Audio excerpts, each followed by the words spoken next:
welcome to another show of Shalva Salam. Hello, Dr. Lightman. Hello. Father, how are you? I'm fine. Today I want to talk to you about a topic that's a little difficult and sad, and it awakens a lot of worry in everyone, and it's the number one disease in the world, according to our forecasts, which is depression. It's a very, very sad thing, very difficult. I don't think that there is a person that hasn't suffered from depression during their lives. And I wanted to ask you, did you ever suffer from depression? Yes. Yes? Of course. I suffered from depression in the form of I didn't know what I was living for. It's a general kind of depression. I was successful in science. I was a successful scientist after the university. I kept on studying. I wanted to develop. I wanted to discover the secret of life. On the one hand, I had so much energy, but that energy came out of depression, where I couldn't calm myself down. I couldn't calm down that question of what is the meaning in life? What am I living for? And I was sad. It was hard to get up. Not to get up in the morning like those who are really in depression, but it was hard for me to give myself an answer. Why am I getting up? What am I living for? And I turned to science in order to discover the secret of life. Why, what for? Back then I was engaged in medical cybernetics, and I didn't find an answer until, after many years of search, I came to the wisdom of Kabbalah. And so I see everyone comes out of depression, of course. And also Bala Sulam speaks about it. Yes, but first, the depression that you felt, it didn't paralyze you? No. You didn't feel helpless? It didn't paralyze me, but I was internally paralyzed and full of energy on the outside. Because nonetheless, I forced myself to keep going. It's not that I was in depression in general. I'm not a depressed kind of person. By nature, I'm a very vital person. And you're stable. And also stable, yes. I cleave on to a goal, and each moment I examine whether I'm doing the most useful thing in order to realize my goal, my life. It was also that way back then, but on the inside there was this feeling of emptiness and lack of fulfillment. People who don't have your qualities come to a state where they can't get off their bed. They can't move their hand. Yes. They are completely helpless. They have nothing to wake up for in the morning. Can you even think about a solution in a state like that? Can you reflect on what I'm going through? It's a problem. It's a big problem. There are people who really undergo really non-simple situations, and I stumbled upon many of those. But nonetheless, you have to understand that our matter is the will to receive, the will to enjoy, and if that will to enjoy, which is the whole of man, if that desire doesn't feel that it can enjoy something, that it has some fulfillment, that there's hope ahead, that there is a light at the end of the path, then such a person really can't move, because our matter moves only by fuel. The fuel is the compensation that there will come a nice fulfillment that will calm me down, fulfill me, gladden me. And if I don't feel that, if I don't feel a place that I can run to in order to get that fulfillment, then I stand still, and then my life's harder than death. And it's not in vain that humanity today discovers ever greater depression. As you said, that it's the number one disease in the world. And now we're starting to discover how the different phenomena stemming from depression has physical results in the body. Because the mental state influences our physiology. And it turns out that we really have to do something about that, and Kabbalah says that that's true. This is how we discover the emptiness of our life, and this is a good state, because eventually a person will find the wisdom of Kabbalah as the means in order to fulfill himself by the infinite life, by a life beyond any expectations. So the question is it possible when you are in when you hit the rock bottom? You have to undergo that too. But is it possible to do it from this place, from the side? Yes, especially that more and more people around the world start understanding that the wisdom of Kabbalah has a solution altogether for our entire crisis. What is the whole crisis about? It's also as a result of a greater ego unfolding and the lack of ability to fulfill it by money, by honor, by dominion, or tranquil life, or safety and security, happiness, whatever. People are incapable. They don't get married. They don't want children. They don't want anything. They fall into despair. They take drugs. They turn to terrorism. Drugs, excellent. Yeah. Why don't we sell everyone drugs so that they don't feel it? I don't think that it's a solution, because eventually a person disconnects from life, and thus humanity will never agree to it, because the providence through nature has to bring us to the goal, to the spiritual ascent, to the revelation of the spiritual world. And thus subconsciously we understand that drugs disconnect us from life. It disconnects a person.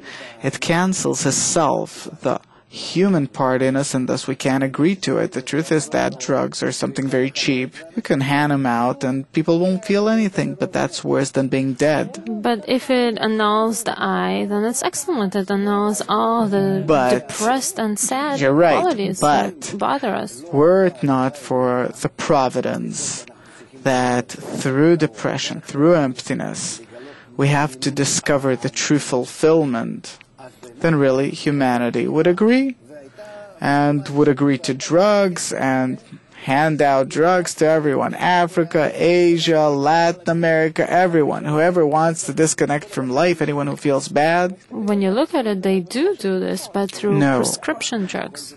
Nonetheless, we don't agree to that, because subconsciously, from providence, from the upper governance, we have a kind of a demand that a person has to stay alive, control his life, and bring himself to a goal.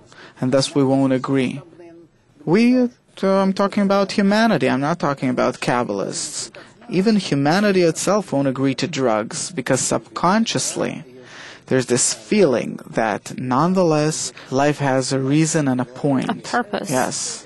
Something that can also be very superficial, No, they don't know what it is. They don't know why and what for. But nonetheless, the disagreement to drugs, it's something very principal in people.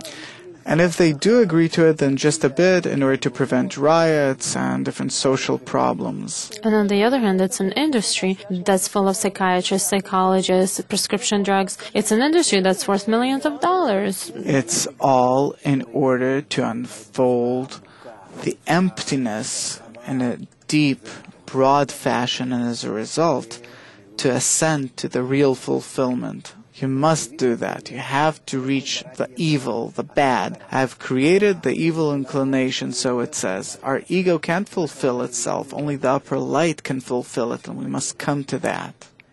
When I look at this feeling, it feels as if all of humanity is depressed as one big organism that's experienced a Everyone crisis. suffers from hidden, concealed kind of depression where people aren't even aware of it. The happiest people in the world, they jump around, they're happy and glad, and the celebrities and everyone, and they are more depressed than the ordinary people, and they do all these things as if have a good time and fun and all in order not to let themselves feel the inner emptiness. I want to read something to you that Bala Salam writes about this topic. This indignant question, what is the meaning of my life, stands as bitterly as ever, begs at our mind and humiliates us to the ground before we find the famous ploy of flowing mindlessly in the currents of life as always. Yeah.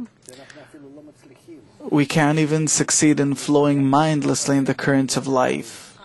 Depression streams from a question that is so tiny, but it humiliates us, as he says, to the ground. What is the meaning of my life? It's an essential question. Why am I living? He calls it humanity's question. Why does he say that? Because In our generation, we discover this question truly raging from within. It's crying from within. It demands us to discover the meaning of life. What are we living for? Meaning this is the question from the human level. In this world, in our realm, we have desires for food, sex, family, money, honor, control, and knowledge. That's it. This question comes from a higher place. What do you need all this for? If you fulfill yourself with all these different things, will it be enough for you? Nonetheless, you'll finish your life like a beast, like an animal that dies, and that's that. Meaning the question of what am I living for? It's something beyond life. It's about my eternity. Where if life isn't eternal, it's not worthwhile living. Our depression today stems from this point. And thus, we have to disconnect from life. It isn't enough for me to simply get something. It's not enough. I have to know the meaning of life. Meaning, is there something beyond this life higher than it? And if there isn't, then really give me drugs. I'll calm myself down. Or altogether, lucky is he who was never born. So there is a solution? There is a solution. No. Only in the wisdom of Kabbalah. Let's go back a little bit. A lot of people have a solution to this. They actually commit suicides. Yes, this is also a phenomenon that didn't exist in the past. And where does it happen? In Europe, in the places where there's full abundance. Yes, in well-developed countries it's happening. In third world countries, when you don't have bread, you're not thinking about suicide and depression. No, because there you can't provide. You're thinking about everyday survival. Because there you don't fulfill yourself on the living degree. And the moment you've fulfilled yourself on the living degree, you think about the degree of Adam from the Hebrew meaning similar to the Creator, and there you see I have nothing. You're talking about sex, food, and family? Money, honor, dominion, and knowledge. Everything. And in Europe? In Europe, they fulfilled themselves with both. And that's it. The living degree, sorry, you're right. It's food, sex, family. The human level is money, honor, and knowledge. Yes. And so those who can't provide for their sheer existence, then of course they still have that problem and they can't think about something beyond. But those who already have everything they need for their essential needs, and they fulfilled themselves with money, honor, and control, knowledge, and saw that there's no fulfillment in it either, that their ego merely grew more, the desire grew. And what do you do next? What is it all for? So, what, to lose themselves? Our empty desire can't agree to that. It's better for it not to feel itself, either through suicide or drugs, which is also a kind of suicide, where I lose my connection to reality. I become intoxicated. Or through drugs, I disconnect from reality. Or by taking a bullet, disconnecting myself from life. It's the same. In what desperate state does one have to be to come to such a state, to lose their lives? There's no solution to anything. My eye is not worth it to continue living. Yes. Yes? Because what for? If I'm sure, we don't understand that these people, they see nothing better in the future. And so they feel themselves such that they can't prevent themselves from committing suicide. They can't prevent themselves from taking drugs. Like a person on a lesser degree of depression can't get out of bed. He's laying down, he can't move a tiny finger because he doesn't have the fuel to do that. What for? Why should I move? May whoever come upon me and do whatever, I can't move. We don't understand. It feels like self-destruction. Our matter demands energy in order to move. And I get that energy from thinking that in the future state, I'll feel better than in the present one. If I feel bad now, and if I'll put my hand on the table, I'll feel better, then I move my hand to the table. Is that the only thing that motivates us? Meaning I have the fuel, I have the energy to move my hand. But if I'm not sure that I'll feel better, and on the contrary, I see that I'll feel the same, then I don't have the energy for it. We all in all work out of our inner energy, and then it turns out that those people that don't feel any good in the future can move. One thing that I understand that motivates us is that tomorrow will be better. Yes. So, self-interest. But another thing that could motivate us is running away, escaping suffering. But I have nowhere to run to. And if I'm suffering from depression and I feel self-destructive, then where? I feel bad, and against that, I don't feel anything good. May I even be beaten now. I can't move. All in all, we're talking about two states, one being worse than the other. There is nothing worse than my present state. Even if I get more blows, they put me in prison. Doesn't matter. Whatever you do to me. We always have this calculation of I in my present state against the I in the future state. Is it preferable for me to move or not? And I feel that I can't. We have to understand that these states come down upon us from above through the upper light that unfolds our ego, opens it up ever greater, and inside it we feel great emptiness, darkness, helplessness, no future, nothing, and then a person can't do anything. He can't. And that way, providence brings us to the wisdom of Kabbalah. Anyone who comes to Kabbalah, he went through these things, not to such an extent, not exactly this way, but you have to. We have to reach a state where our life here on earth, our 70 years, and whatever we do, can't fulfill us. Because the human level is above our degree, connected to the Creator, fulfilling oneself through the acquaintance, through the connection with the Creator, through the conversation with Him on a level higher than our world. And if I don't come to that, then I'm empty. So it turns out that all in all, in our world, in our time, I have to discover full emptiness in all that I do here. It's the call of the hour. It's very sad. I see it as something good. I see it as a state of advancement, as a springboard for the next state. Very sad. Why? Because what's sad is that maybe today we're incapable of quickly providing everyone with the wisdom of Kabbalah for them to know that there's a means to reach a better state from this particularly not that pleasant state, an enlightened state where you have energy and vitality and you're like a baby and you're constantly running around developing. It's not possible during your spiritual development. When you're studying Kabbalah already, then you can't become depressed? You do sometimes, but it's also targeted, goal-oriented in order to feel yourself in need of a higher fuel, that you're in need of the higher light.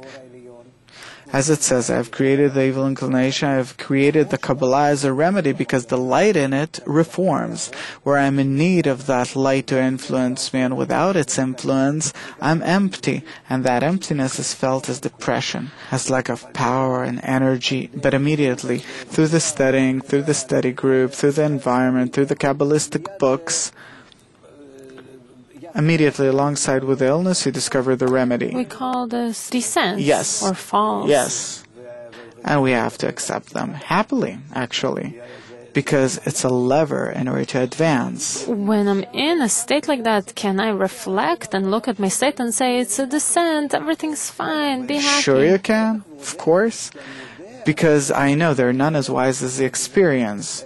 You have to undergo it several times, but afterwards a person sees that necessarily after the despair and that feeling of emptiness and darkness comes a new level, a new light, a new understanding, an extension. What happens to us? It's difficult. It's very hard.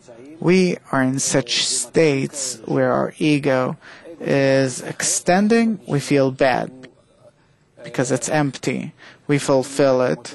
Through the studying and the environment and everything, we feel better. It extends once again. And again we feel bad. We fulfill it, correct it, fulfill it, again good. And thus it has to extend from its very starting point to an infinite size, to the world of infinity. So each time it extends we feel bad, and we feel its fulfillment as something good. It comes in form of depression, or it can come in other forms? A little bit depression. And desperation? Despair, depression. What? Edginess. What is the difference between them? Edginess, where a person feels that he's not fulfilled, so it's expressed that way. Sometimes it's expressed such that he doesn't feel depressed, but he closes himself a bit, he's kind of confused. Sometimes it takes a more mental direction than an emotional one, a kind of a confusion, a relative blurriness. There are different things. When you see this in your students, I'm happy? You're happy? Happy, of course, because the very next moment, he'll transcend it, he'll fulfill the void that was created in him, and he'll rejoice, and he'll get another addition, an addition of liveliness and vitality. It's the same like with our lungs, it's the same mechanism. Expansion, contraction, that's the only way we live. And the air is a metaphor for what? For the upper light that fulfills us. The difference between the O, light, and the avir, air, in Hebrew is in the letter Yud, which means that it's fulfilled by the light of Chokhmah that we draw. Did the Rabash help you when you had moments of descent, falls, depression? No. But what? On the contrary, he used to, kind of like as if make fun of it. Let's see, are you a hero? Oh, so you're a rag like I am. Very good. Did you ever see him in such states? Not in such states, but anyone and everyone, of course, even the greatest Kabbalists, and it even says about Rabbi Shimon that he felt himself like Shimon from the market, and it says about the Baal Shem Tov that had such descents that he even used to forget the Hebrew alphabet. The great ones, they completely lose connection. They fall much deeper. Anyone greater than his friend, his desires are greater than his, so he falls deeper. We simply have to understand, as King David says, I am the one who awakens the dawn, and it is not the dawn awakening me. That he himself invites that new darkness. He works so that new voids will be unfolded in him, and he'll be able to fulfill them. I feel great, I'm happy, and then I have to want to feel bad? No, not to feel bad. I'll have the revelation of a new deficiency. Of course, the moment it unfolds, I feel uncomfortable, but it's in feeling and not in thought. I control these states with my thoughts and nonetheless advance. It's a very egoistic thing. It could be egoistic. You can say that it's really like... I would even say that it's narcissistic. Come on, bring on the bad. Could be. I don't know. You might say that a person that, likes to... A person that is self-destructive. Come on, let's see you. No, that's incorrect. Because... here I control my desires, my urges. I have control of the path. I'm connected to it. And in order to reach the goal, I know that I have to open my ego a bit more and correct it, and open a bit more and correct. And this is how I advance. It's all under the control of the three lines. And thus, there's no control of the ego or narcissism here. What helps you when the ego grows and when it's difficult? It's not difficult. It isn't. On such days, it's a bit more difficult to create because I'm in a blurry state. When you're working on text? Yes. Then I have other materials with which I have to work more mechanically, so to speak. And then I work on it. Yes, especially with respect to creation. But I rejoice that, of course, I remember that I had such states in the beginning of my path, where I was really nailed to bed. So you did have feelings like that? Yes. You can ask your mother. What, you couldn't get up? She remembers. Yeah, it was hard. Well, not that hard that I didn't get up from bed. She didn't know about it, but it was hard. The lack of fuel for a body, that's a machine. You have to feel it. It's not that I'm weak or strong.